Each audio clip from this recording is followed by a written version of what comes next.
Hello, welcome to Module 2 of this class. And this week, we're going to start the discussion about designing new product and service. So for this week, we will cover some kind of, useful tools. There's some technical videos that I'm going to post. But before we start, we all interact with different kind of products or service every day. Whether you use a software or purchasing a garment or buy a coffee and use your credit card, use your computer, go on streaming service, everything that you interact on the daily basis. These are the product and the service. And the cohort factor is better quality, better productivity, and then lower cost, and the ability to respond quickly to customer needs are more important than ever. Nowadays, customers have a lot of choices, and then they want the high quality product, and the bar is just getting higher, right? So in the operation, we can do a lot to bring the excellence. And then furthermore is to kind of enhance the competitive advantage of the product or service. Operation can emphasize on the product and service design by reducing the cost and provide a better location or distribution strategy, increase the quality of the product, provide a quick response in the operation, provide a flexible design and then a product offering, and then through a better inventory management to reduce the overall cost and also for a quick delivery. And through the supply chain management and service design and involve workers and the management that can further bring the competitive advantage to the company. And some of the products that we are all love to use, Apple product, Starbucks, right, Lululemon, and these companies all have very, superior product design and also superior customer service as well. So new products are introduced by company every day, right? You might not notice, actually, some of the companies are known for introducing the new product. The 3M introduce new products new products every day, and then some of the plasticware company also do introduce innovative products, and then with the technology development, some of the new products that we previously probably unthink of are capable now. So I posted two small videos for you to kind of explore. If you go to the four slides that I posted online, or just using this set of the slides, you can click on the Insta360 and look at this new camera. It's very impressive. And also Miso Robotics, which is the company using fully automatic kind of fast food restaurant operation, which is also impressive. And nowadays, we have service which is innovative and new as well, such as mobile notary.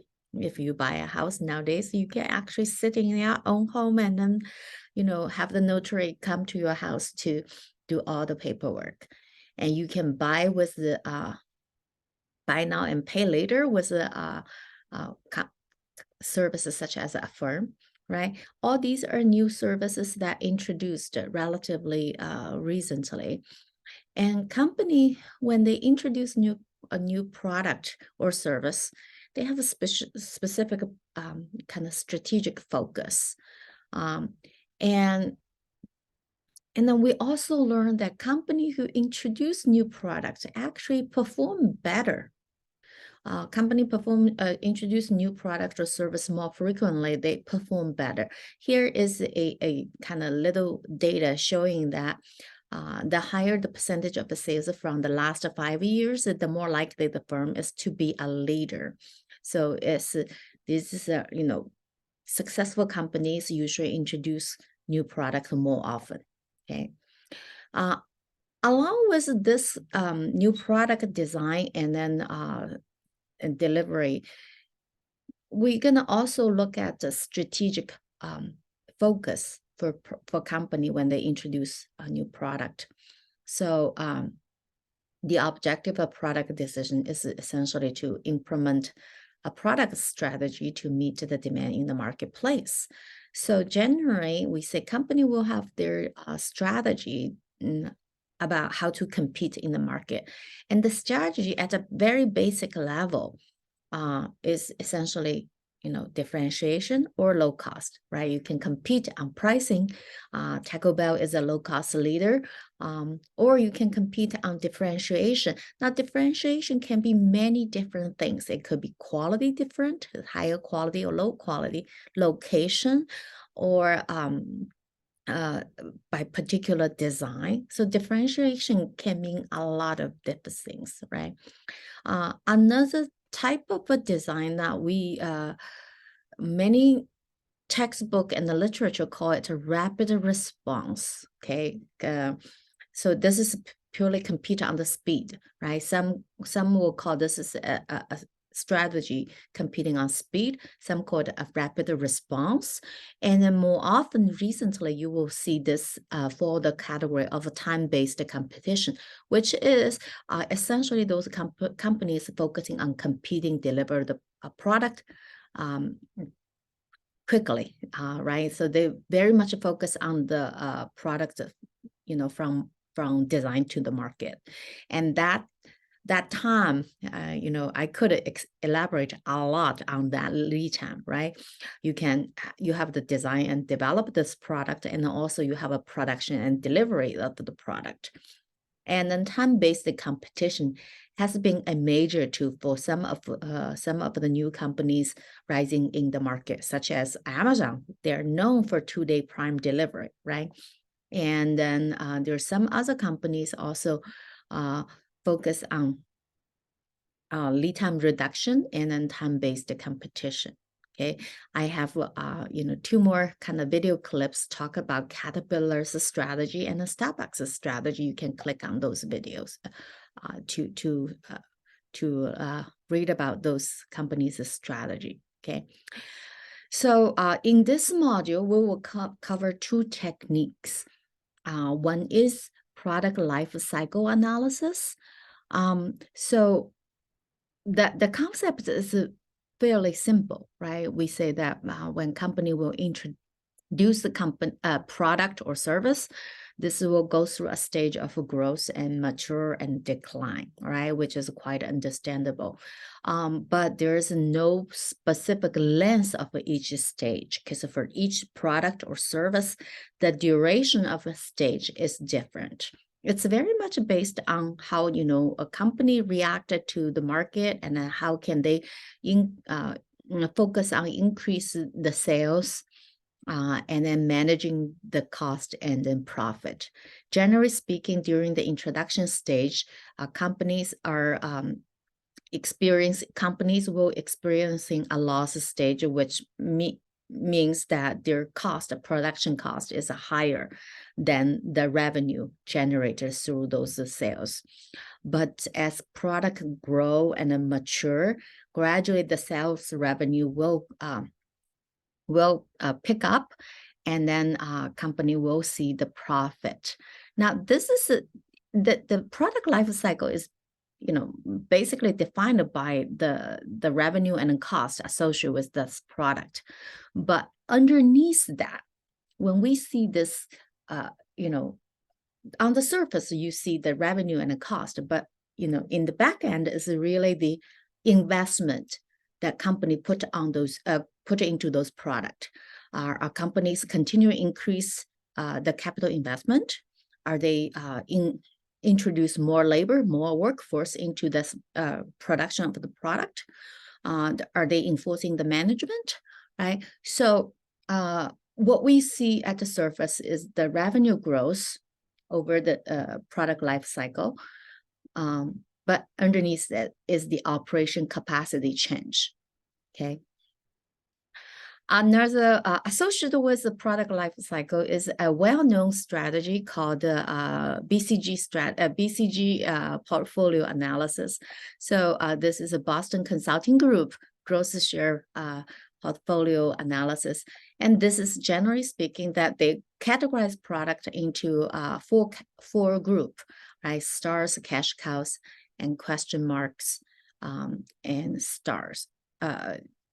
Cash cow is usually you have a very high market share and a very high market growth. Question mark is when you have a very low market share but high market growth. And star is a high market share and then high market growth. And dog is a low market share and low growth. And then when you look at the companies, very few company will rely on a single product. Most company will produce a group of products, right? And that's when they needed to have a kind of portfolio strategy to managing their product. And it's important to have stars and then to have a cash cow so that their revenue stream can be relatively stable, right? And I will also have a technical clip to talk about make order decision, which generally speaking, we will using break-even analysis. And then the last kind of technical topic is the cash flow and then net present value. I have a separate video for break-even and then net present value calculation, and you might click on that as well. So that's about it for this week's introduction. Read the textbook, and then also click on the class slides. I have uploaded the entire set of slides that you can read about, and then study the break-even analysis and NPV analysis. So a related topic is the product life cycle analysis. And this is life cycle analysis is kind of related to environmental concept. And then nowadays, when company introduce new product, will very often go through that stage. And this is basically look at the environmental impact of the product through the life cycle of this product. So I have posted a YouTube video in the module as well. You might want to click on that. Anyway, that's about it for the introduction. And then if you have a question, just send me email. Okay.